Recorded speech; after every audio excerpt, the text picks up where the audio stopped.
Hello everyone, आज हमारा topic है power dissipation in resistors. Resistors को हमने बहुत डीपली पढ़ा हुआ है, तो उन रेजिस्टर्स में पावर का ज़्यादा होना, उसी को हम पावर डिसिपेशन कहते हैं। डिसिपेशन का मतलब होता है बेटा पावर का ज़ाया होना, पावर का ज़ाया होना।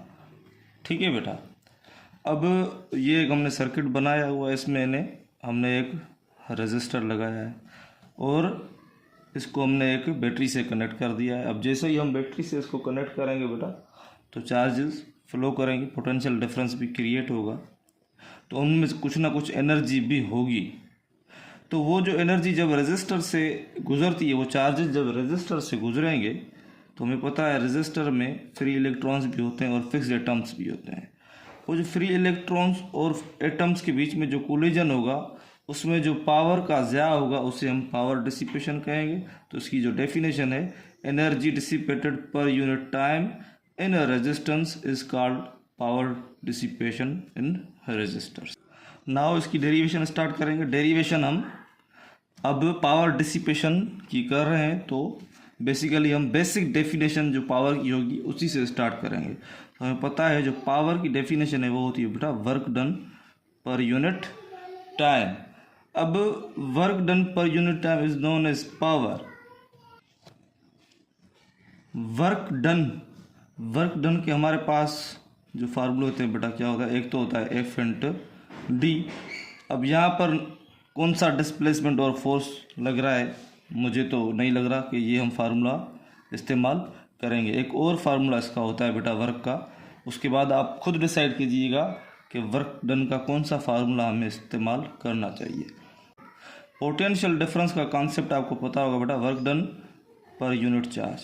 Work done per unit charge is known as potential difference. अगर यहाँ से मैं वर्क डन का फार्मूला निकालना चाहूँ तो ये हो जाएगा बेटा V Q. Work done is equals to V Q.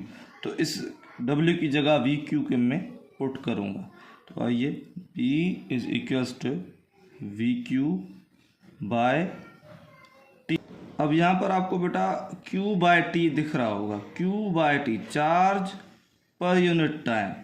Charge per unit time का कॉन्सेप्ट आपने पढ़ा है, rate of flow of charges. Rate of flow of charges is called current. तो Q बाय टी की जगह में I को रख दूंगा, P is equals to V I. ये हो गया बेटा इसका फर्स्ट फार्मूला, किसका, पावर डिसिपेशन का। नाउ सेकंड फार्मूला हम ड्राइव करेंगे और ओम्स लॉ की हेल्प से। हमें पता है ओम्स लॉ क्या था बेटा, ओम्स लॉ था V is equals to I R. अब यहाँ पर आपको V दिख रहा है, V की जगह में आई आर को पुट कर दूँ, कोई मसला नहीं होगा। P is equals to I R into, और ये जो I पड़ा हुआ है, I को जब I से मल्टीप्लाई करेंगे बेटा तो I स्क्वायर हो जाएगा और R आ जाएगा। तो ये हो गया बेटा इसका सेकंड फार्मूला। ये हो गया बेटा इसका second formula. Now last formula करेंगे, वो भी हम with the help of Ohm's law. ये फार्मूला भी हम ओम्स लॉ की हेल्प से लेंगे। ओम्स लॉ हमें पता है बेटा V is equals to I R होता है। अगर मैं करंट का फार्मूला यहाँ से निकालना चाहूँ तो V बाय आर हो जाएगा इज इक्वल्स टू आई। तो I की जगह, यहाँ पर I की जगह मैं V बाय आर रखूँ तो कोई इशू नहीं होगा। P is equals to I की जगह रखेंगे V बाय आर, और इस पर स्क्वायर है तो यहाँ पर भी स्क्वायर लगा देंगे into R. P is equals to, अब ये स्क्वायर दोनों क्वांटिटीज़ पर है, V square by R square into R. ये R इसके साथ गया, तो जो हमें पावर डिसिपेशन का थर्ड फार्मूला मिला वो मिला V स्क्वायर अपान में R। Thank you.